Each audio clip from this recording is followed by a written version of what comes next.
HQ Cine Mais. Após polêmica, Monark é desligado do Flow Podcast. Entenda o caso. Conhecido como Monark, o apresentador Bruno Ayub foi desligado do Flow Podcast, mesmo após postar um vídeo pedindo desculpas na tarde desta terça-feira, dia 8 de fevereiro de 2022, por defender a criação de um partido nazista no Brasil. A declaração foi feita no dia 7 durante um episódio do programa, com a participação dos deputados federais Tabata Amaral do partido PSB-SP e Kim Kataguiri do DEM-SP. O perfil oficial do Flow publicou um comunicado dizendo que o apresentador não faz mais parte do projeto. Além disso, o estúdio reforçou seu comprometimento com a democracia e os direitos humanos. Ao longo da nossa história, tratamos de temas sensíveis e polêmicos, buscando promover conversas abertas sobre assuntos relevantes para a nossa sociedade, sem preconceito ou ideias pré-concebidas. É isso que sempre acreditamos e defendemos, inicia a nota. O programa também retirou do ar o episódio em questão. Entenda o caso.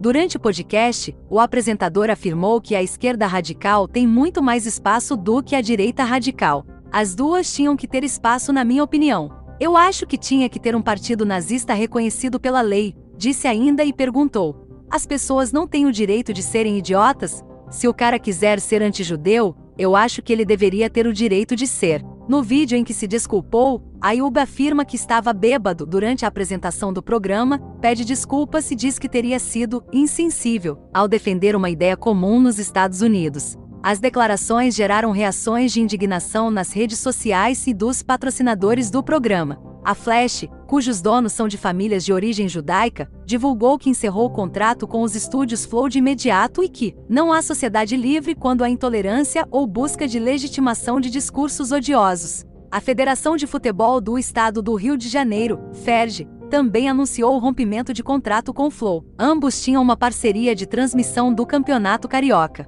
Já a Puma fez questão de ressaltar que repudia as declarações e já havia pedido para retirar seu logo como patrocinador do programa. Monark também tinha uma entrevista marcada com o ex-jogador Zico, seu filho, Júnior Coimbra. Disse que o ex-craque do Flamengo desistiu da participação. O iFood declarou que não mantém mais relação comercial com o Flow. A Mondelez Brasil também reforçou que patrocinou pontualmente apenas 2 episódios. Vale lembrar que a legislação brasileira prevê que a veiculação de símbolos, ornamentos, emblemas, distintivos ou propaganda relacionados ao nazismo é crime inafiançável e imprescritível. Após pressão do público, a empresa Estúdios Flow, responsável pelo Flow Podcast, perdeu 2 patrocinadores nesta terça-feira, 8. A Flash Benefícios, empresa de cartões para empresas, e a Federação de Futebol do Estado do Rio de Janeiro. O rompimento dos contratos foi atribuído a declarações do apresentador Monark, que defendeu a legalidade de existência de um partido nazista no Brasil,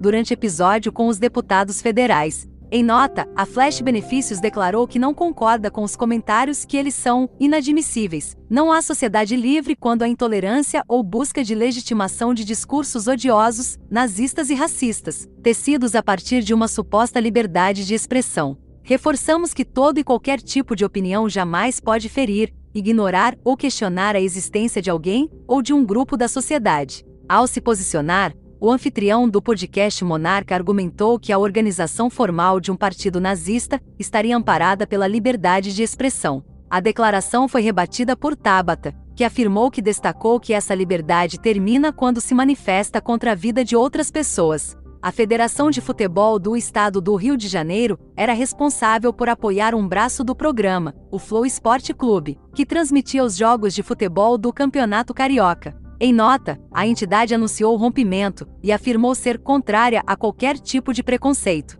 O movimento contrário às declarações de Monark nas redes sociais foi puxado pelo grupo Judeus pela Democracia, que, a exemplo do Sleeping Giants, passou a dirigir apelos diretos aos anunciantes e patrocinadores do programa. A Mondelez Brasil, detentora da marca Bis, se pronunciou logo no fim da manhã, repudiando a discriminação e o racismo, e esclarecendo que só financiou 2 episódios do programa em 2021 e que já havia solicitado a exclusão da marca entre os patrocinadores do Flow. A marca esportiva Puma também se pronunciou de modo similar, argumentando que já solicitou a exclusão de seu nome da lista de patrocinadores. Resta saber que medidas as autoridades irão ser tomadas diante desse episódio, fique ligado.